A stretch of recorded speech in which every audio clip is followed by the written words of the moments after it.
Well, good morning, everyone. Welcome all of you here and those who are watching through live streaming. You're very much part of the proceedings here also, because this is not the truth of the situation where you see the place so sparsely populated. There's a far wider care for you, concern for you, and love for you than would seem to be the case just here like this. There are other family members, of course. There are many friends, your friends, friends of your family, friends from the dim and distant past that would be here. Some whose names you would struggle to remember, I dare say, because they really have come from the dim and distant past, because they were close to your dad, close to your mum, and they wanted to pay their respects. And it'll be very difficult for them today not to be here. Really hard, because this is where they would want to be with you just now. So for those watching through live streaming, you are very much part of the proceedings, we know. As we celebrate the life of Barrett, Leonard, Kenneth, Badham. Barry, of course, to many. Here we come in support of Barry's family. Here we are for you, Joan, to assure you that you're not alone. We share in something of what you're going through today, and you're not alone. Here we remember Brother Philip. We share with him in his sense of loss. He goes back further than any of us in Barry's life. Our thoughts are with you and the various thoughts you will have this day.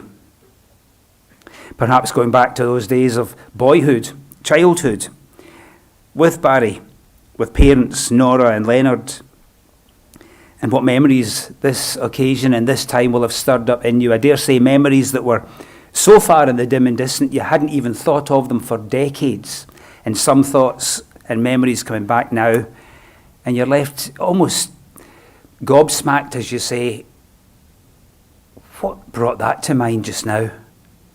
As a thought comes from such a dim and distant place. Here we are for his children, for Helen, Lynn, Robin, Sue.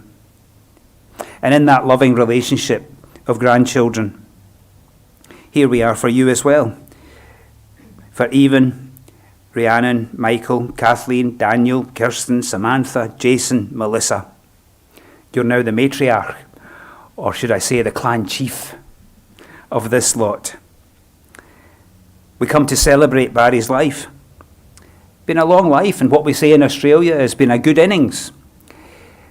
We come to celebrate his life, and even as we do that, we can do this with happy memories, with laughter, with cheers, and also with tears rolling down our faces, because we can do both grieve and celebrate at the same time. Various writings down through the years have expressed how we feel at times like this, and we'll hear some of them as we proceed. For now, we hear from Lynn as she celebrates Barry's life. Thanks, Lynn.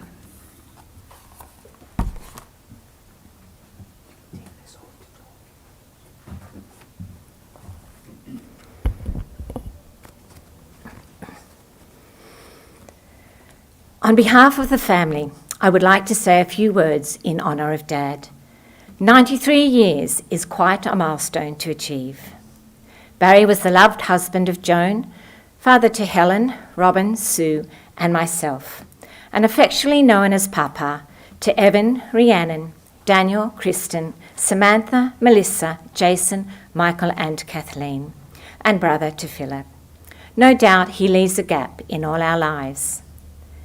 Dad was born on the 9th of November 1927 at Linfield and was the eldest son of Leonard Campbell Badham and Nora Badham. He grew up in the northern suburbs of Sydney. Mum and Dad were married at Hurstville Uniting Church on the 17th of March 1956. They have stuck together through thick and thin for 65 years. I think that almost deserves an Olympic medal. Although not his first choice of career, Dad studied law at Sydney University and had a strong sense of responsibility to provide financially for his family.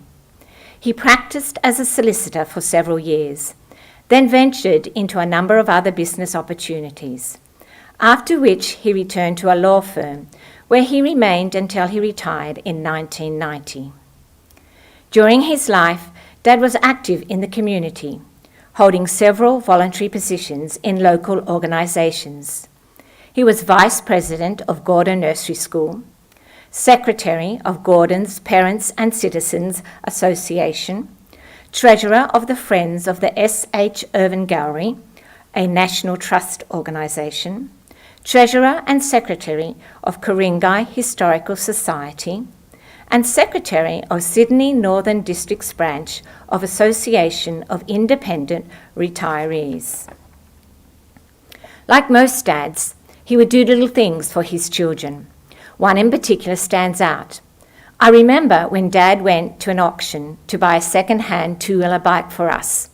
He was so determined to get the bike that he kept bidding higher and higher until he won the auction. The four of us were so excited, as a two-wheeler bike was a novelty for us. We loved that bike and rode it until it fell apart. We also all have fond memories of Dad buying us Beatrix Potter records and playing them for us, and the little treats he would sometimes bring home for us, like meringues in the shape of ducks. Another particular memory of our childhood years that all four girls share is Dad's great love for exploring maps and roads. I remember going for Sunday afternoon drives with Dad and exploring dirt roads just to see where they went. Then Dad would check it out on a map at home. Before we went on holidays anywhere, he enjoyed studying a map on the route we would take. Dad had a map for every occasion and always knew exactly where he was, even if no one else did. Mum remembers the time when Dad decided to explore a road which became increasingly narrow, with a steep decline on either side. Mum was becoming a little concerned about the narrow road and what lay beneath them. But Dad kept driving, determined to find out where the road ended up, not at all perturbed.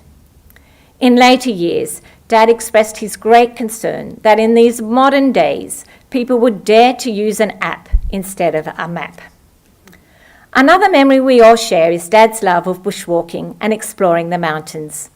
As a family, we would often go to the Blue Mountains for a bushwalk and then enjoy a picnic lunch. Later in life, Mum and Dad continued to enjoy each other's company on some of their favourite bushwalks in the Blue Mountains.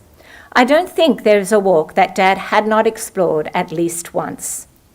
Mum recalls a time when they were staying at O'Reilly's guest house in Lamington National Park. They had quite an adventure on one of their walks. On their return journey from Binnaburra Lodge, they discovered a very large snake lying across the path. They proceeded to throw anything they could find at it to get it to move. Apparently it was very stubborn, but they eventually got past. Then a bit further along, they had to cross a stream. Due to recent rains, the stepping stones across the stream were underwater, so Mum and Dad removed their shoes and socks and rolled up their trousers and proceeded to very carefully cross. However, Dad lost his footing and grabbed hold of Mum, and lo and behold, they both ended up in the stream. After hauling themselves out, they proceeded to make their way back along the path, dripping wet from head to toe. That is one bushwalk that Mum will never forget. One hiking memory that particularly stands out for me was one school holidays we took a trip to the Warrumbungle Mountains and stayed in the old tram cabins. One morning we set off to the famous bread knife walk, but before we could go, of course, Dad had to look at the map, even though you could hardly miss the bread knife trail. Although Dad played tennis in his teenage years, he was not particularly enthusiastic about sport. But later in life, he took up bowls, which he really enjoyed, and he actually convinced Mum to give it a go as well. As a result, both Mum and Dad very much looked forward to their regular Friday night dates downtown at the West Pymble Bowling Club, where they had dinner and enjoyed the company of other club members, some of whom remained close friends, even after Mum and Dad moved to the Central Coast. Dad, having studied law, had an excellent command of the English language. He would often sit with the morning paper, going through the editorials, and just about rewrite every one of them, substituting better words that could have been used. But he also had a sense of humour and would constantly come up with clever plays on words.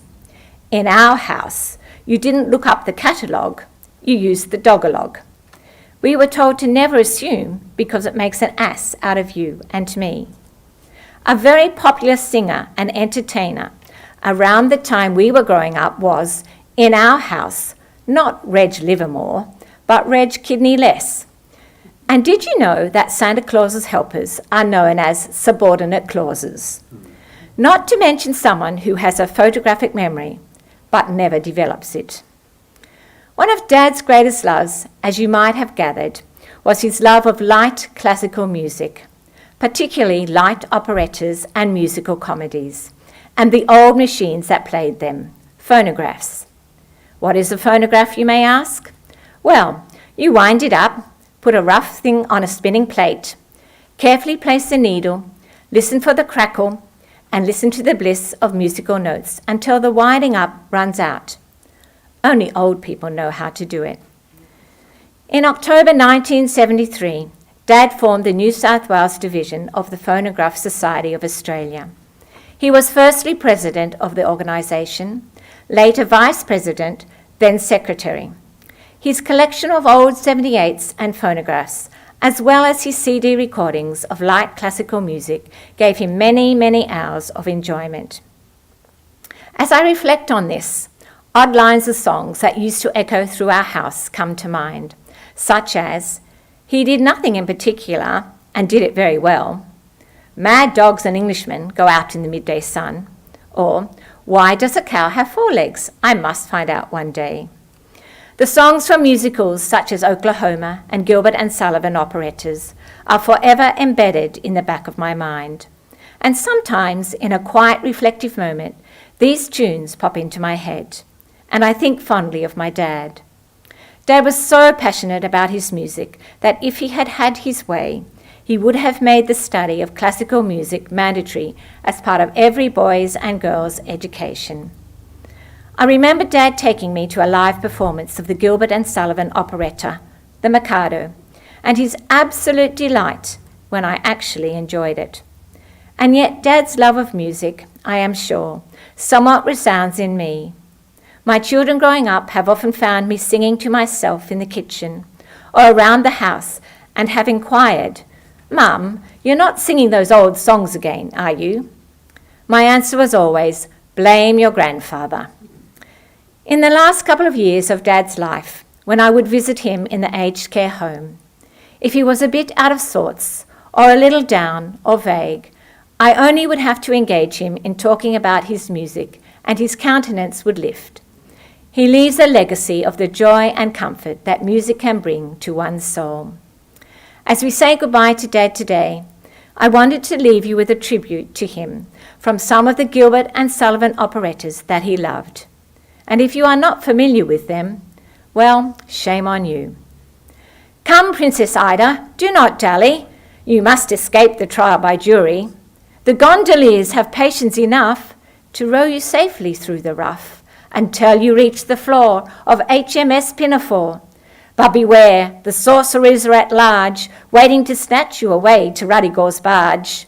But do not fear, the yeomen of the guard are here, fighting off the pirates of Penzance until you reach Utopia, where Iolanthe will bring you great romance." Thank you.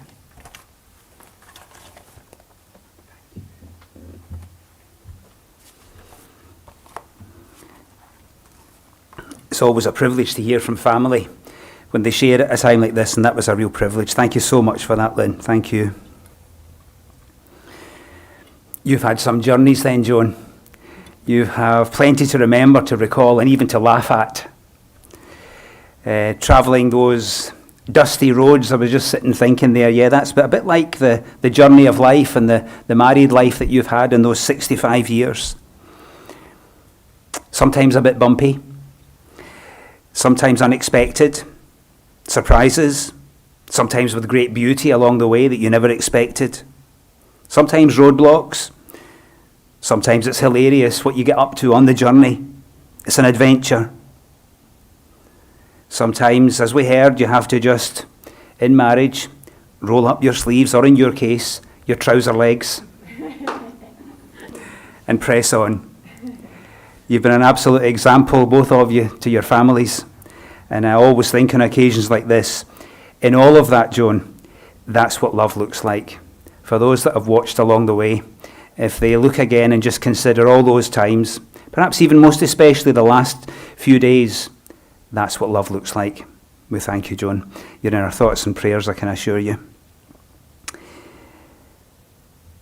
It's Joan's particular request that this be read out today. It also speaks of a journey, the journey of life, and the journey of life even through death. And it's an old piece, an old classic piece. The Lord's my shepherd, I'll not want. He makes me to lie down in pastures green. He leadeth me the quiet waters by. My soul he doth restore again, and me to walk doth make within the paths of righteousness, even for his own name's sake. Yea, though I walk through death's dark vale, yet I will fear no ill. For thou art with me, thy rod and staff me comfort still. My table thou hast furnished in presence of my foes. My head thou dost with oil anoint, and my cup overflows. Surely goodness and mercy all my life shall surely follow me, and in God's house forevermore my dwelling place shall be. That's how someone else in many years gone by wrote of their journey of life, which included a faith aspect to it also. Well, to take us back, perhaps to some of those earlier days, to the dim and distant, Phil, here we go, as Barry's brother shares some memories with us. Thanks, Phil.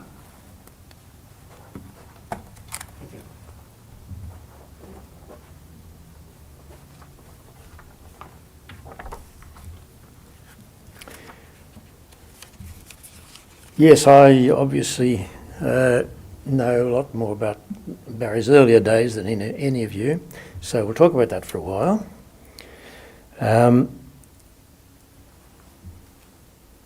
As you know, his name was Barrett, always known as Barry. I've never heard anybody call him Barrett except recently at the home. He was actually named by our father after Sir Thomas Barrett Leonard of Edgbaston in Birmingham in England. He was a great friend of my father's grandfather, my great-grandfather, Professor Badham. Barry was 2 years older than me, and we grew up together in Linfield. We went to a little primary school run by friends of our parents. We walked to and from school 4 times a day because our mother felt that we needed a hot lunch. So we had to come home in the middle of the day for that. If it was raining, our mother would wrap our legs in newspaper so that our socks wouldn't get wet. She thought that we might get pneumonia if we spent the day with wet feet. That was very embarrassing, of course, so needless to say, the newspaper would come off as soon as we were out of sight. Also on rainy days, Barry and I would race little bits of stick along flowing gutters. If we were lucky, we would hitch a ride with our baker in the horse-drawn cart. Now, you wouldn't do that these days. And we actually had 2 bakers. 2 bakers ran our route. We only had one at home. One of them had the horse-drawn cart, and the other one had a van. And I don't know whether Barry did it without me, but I remember quite frequently I used to grab a hitch in the middle of the day, either way, either to or from school, either in the cart, driving the horse. Of course, the horse knew exactly where to go and when to stop, so I didn't have to do anything, but I thought I was doing something. And the van, the car, I remember hanging onto the side of the running board, going home on that. You wouldn't be allowed to do that these days. Anyway, I'm off script at the moment. At home, Barry and I would ride our bikes, which we didn't get until we were about 8 or 9, I think, endlessly around and round and round and round in the garden before we were allowed to go on the street.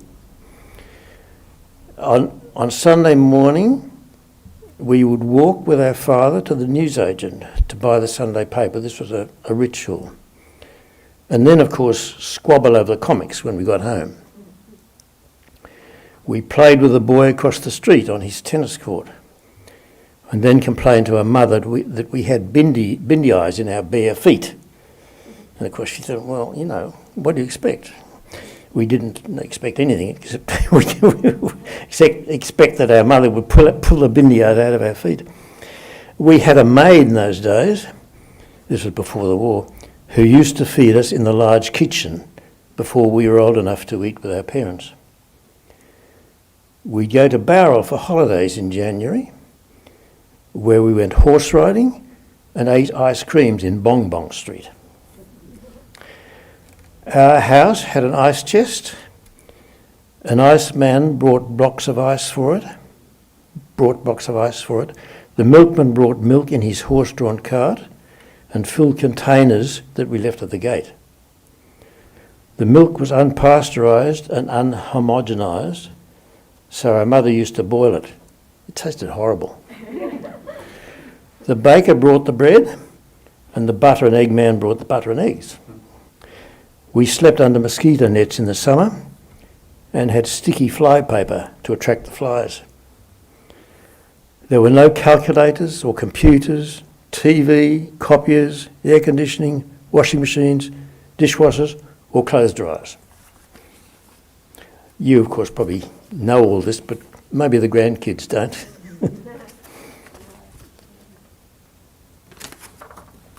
When Barry was 12 and I was 10, we moved house to Turramurra, and then war broke out. Barry won a scholarship to Barker College, where he spent the next 5 years, not 6 as now. Unfortunately, he shared my complete incompetence at all things sporty, which was strange actually, because our father was quite a good cricketer and mother was quite a good tennis player. The war didn't affect our lives greatly, except for rationing of food, clothing, petrol and the family car, and no holidays in Barrel. We kept chooks in the backyard and had chicken once a year for Christmas. Once a year. Chicken is expensive. For holidays, we would stay with our grandmother in Wahroonga, where we would have picnics with our cousins in the nearby bush. In our teenage years, we sometimes spent weekends hiking in the Blue Mountains. Some friends had a cottage in Leura, and we would go up by train. One of the group's father had taught us to play bridge, so we would play bridge in the train and between hikes in the mountains. It's interesting. It was interesting to hear Lynn talk about Barry's love of hiking, and that's obviously where it originated. I hadn't known that he had kept that up, actually, in later life. It didn't appeal to me very much, but never mind. After school, Barry went to Armidale University College to study science, but found that didn't appeal to him, so after 1 year came back to Sydney to study law. He told me years later that he really wanted to be a surveyor, and that goes with the love of roads. But our father thought that he should go to university because, you know, the whole Badham family had always gone to university. So he coerced him to do law, which he didn't really like very much. During this time, when we were at school and university, that's our teenagers, on lazy Sunday afternoons, now this bears on what Lynn was saying too, the family would gather in the living room and listen to records. And, you know, I'm talking about 78s, and listening to records involved winding up the gramophone, putting in a new needle in the sound head and lowering it onto the record. Then we could sit down and enjoy 3 minutes of distorted music. We would listen to Peter Dawson, Gracie Fields, George Formby and other comedians, and particularly Gilbert and Sullivan. Our father was very keen on Gilbert and Sullivan, and he's also keen on other comedians, as I say, and he bought all the records. This is before we had enough money to buy records ourselves. So this is where Barry's love of Gilbert and Sullivan and operettas started. So it started his interest in music, particularly musical theatre and mechanical reproducing machines. As Lynn said, in later years Barry had a large collection of Edison cylinder phonographs and music boxes. He started the Phonograph Society of New South Wales, as you heard, and was for many years his president and also apparently secretary and, and other things. I didn't know that. I think the society still operates and its members share interest in old records, machines, technology and so forth. A few years after Barry's graduation, I was in England and received one of his rare letters. Never a man of too many words, his letter told me two things. One, he was moving to be a solicitor in Goulburn, and two, he was engaged to be married. Together they produced, fortunately I was back in Australia in time for his wedding to Joan. Together they produced 4 girls and subsequently 4 sons-in-laws and 9 grandchildren. Barry and Joan lived in Goulburn for a few years and then moved back to Sydney, where he practiced as a solicitor and office manager in a legal stationery firm. And the rest, after retirement, Barry and Joan moved to Kincumber, and he continued his interest in music and musical theatre. He also became a member of the Ku-ring-gai Historical Society and contributed numerous articles to its publications. And I didn't know all the other activities that Lynn, I had no idea. He was secretary and president of all sorts of things, apparently. He also became interested in family history and contacted some lost relatives. Barry leaves a loving wife and an extended family. Unfortunately, because of COVID, only a few can be here today, but I know they're all here in spirit. Thank you.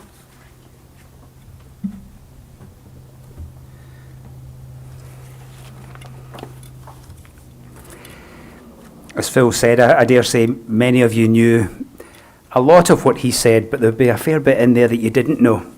And there'd be a fair bit there that grandchildren wouldn't have known.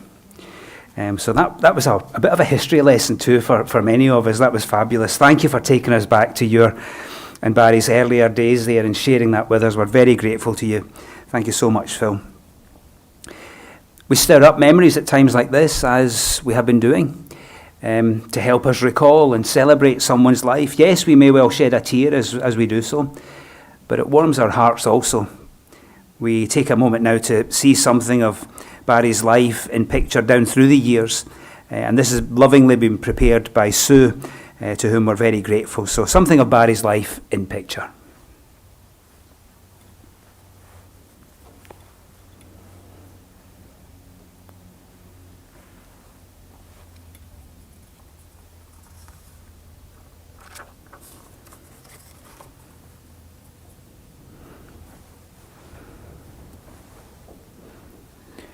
We're just bringing the cylinder.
Thank you to you all for your input there, and especially to Sue for putting that beautiful piece together for us.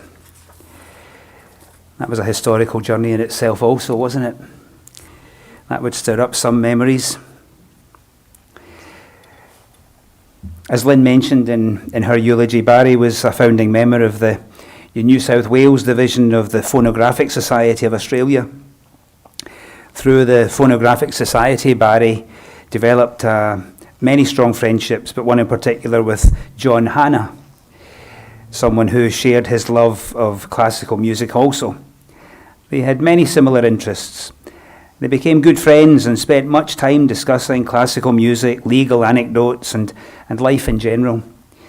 John's now going to say a few words via a video link expressing some of his memories.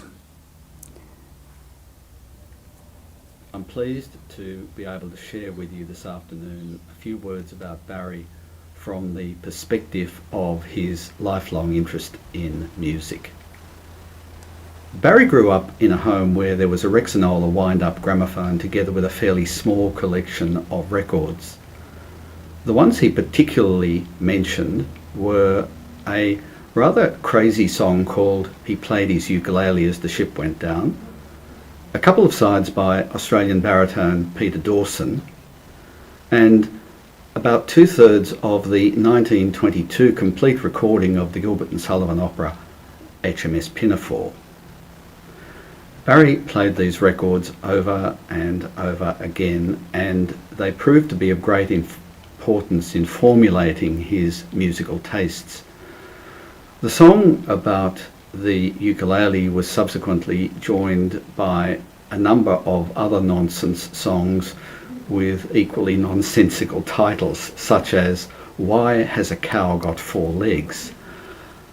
Barry's enthusiasm for Peter Dawson evolved into an appreciation of a number of fine English-speaking baritones and basses, as well as a high regard for English song. And the HMS Pinafore discs led to a comprehensive interest in Gilbert and Sullivan, which also extended to operetta and musical theatre. Barry began buying records in the 1940s when 78s were the only type of record available. When LPs arrived in Australia in the 1950s, he cheerfully embraced the new medium. At the same time, he was keen to add to his collection of 78 RPM material. Keeping an eye on the second-hand shops was the perfect way to do this. Ashwood's in Sydney was, for decades, one of his regular stamping grounds. And when he and Joan travelled to Europe and England in 1991, Barry had a clear agenda. "One of my highest priorities in London," he wrote, "was to visit 3 second-hand record shops." Touché. I first met Barry in 1993. He felt it was time to set up an organisation for Sydney-based collectors of historic recorded music and machines. He contacted a number of people, I was one of them, and invited them to a meeting at his home. The result was the formation of the Phonograph Society of New South Wales, as it's now known, with Barry as the Society's first president. At the time of that first meeting, I was 17 and about to do my HSC. Society meetings were to take place at Gordon. I lived in the western suburbs of Sydney and I didn't have a driver's licence. I managed to make it to a couple of early meetings, but that was about it. Barry and I, however, found that we shared a number of interests and we kept in touch. Finally, thanks to a change of venue in 1981, I began to attend meetings regularly, and a decade later I even ended up as president of the society. Until a few years ago, when a combination of circumstances made it impractical, the society held monthly meetings. There was a presentation and then we had the opportunity to chat over an extended supper. It was really a wedding formula. We were never a large group, but we enjoyed meeting together. Barry was always one of our keenest members. After serving for a decade as president, he then took on the task of secretary. He regularly presented programs and he contributed numerous articles to the Society's quarterly magazine. For many years, he and Joan hosted the Society's Christmas parties and other get-togethers. Even after moving to Kincumber, they often travelled to Sydney for meetings. From time to time, Cheryl and I visited Barry and Joan at home. For several years running, we set aside New Year's Day for that purpose. I'm really not sure to this day how Joan and Cheryl filled in the time on those days, but I do recall that Barry and I spent a great deal of time in the lounge room listening to an enormous amount of music. Barry once told me that he felt that forming the Phonograph Society was the best thing he'd ever done. Over the years, the Society has certainly provided those involved with some very enjoyable times, increased our knowledge and greatly expanded our horizons. But its most substantial and enduring legacy is to be found in the friendships that have resulted. Just reflecting the other day, I realised again that all but one of my closest friends are people I first met at a Phonograph Society meeting. Those meetings gave us the opportunity to get to know other collectors. And sometimes in the process that you realised that you had a common interest and found yourself thinking in the way described by C.S. Lewis in one of his books, "What? You too? I thought I was the only one." I'm sure many friendships began in that way. Thank you, Barry, for making all of that possible. Thank you for your hard work, your enormous enthusiasm, your willingness to share, and your friendship. We'll miss you.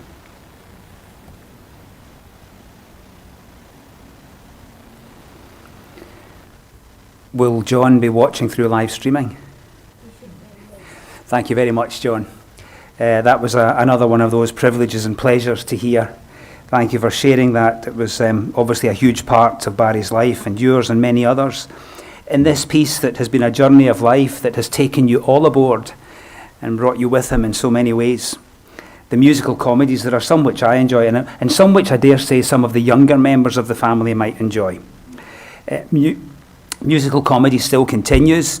There are nonsense songs, and many of these were produced by one of my favourites, and that is the Monty Python team. Always look on the bright side of life. Du-dum, du-du-du-du-du-du. I wonder what Barry would think of that one. I was thinking there, as the progression of music, or maybe he would have said, no, regression. Yes.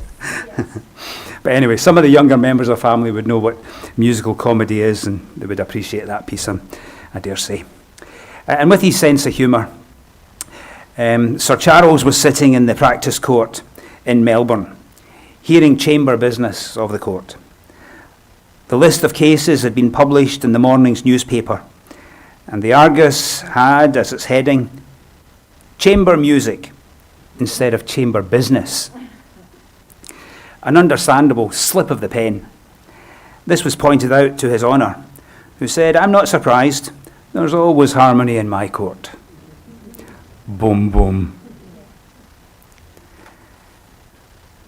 The journey of life. Its ups and downs.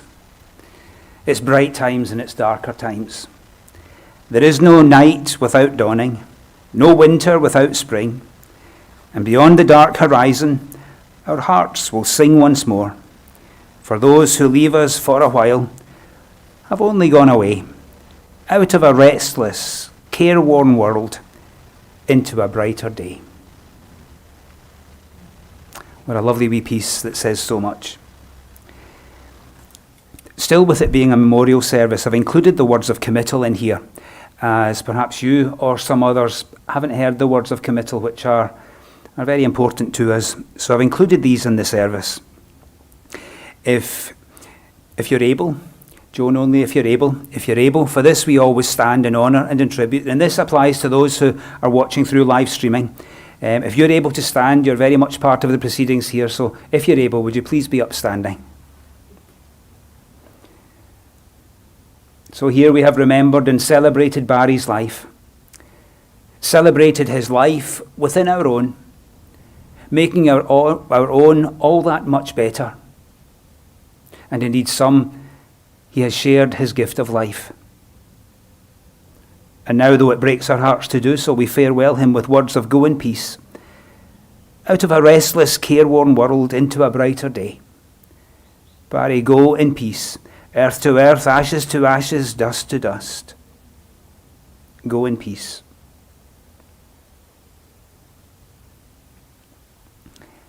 His clan colours are here, the Campbell clan, from my part of the world.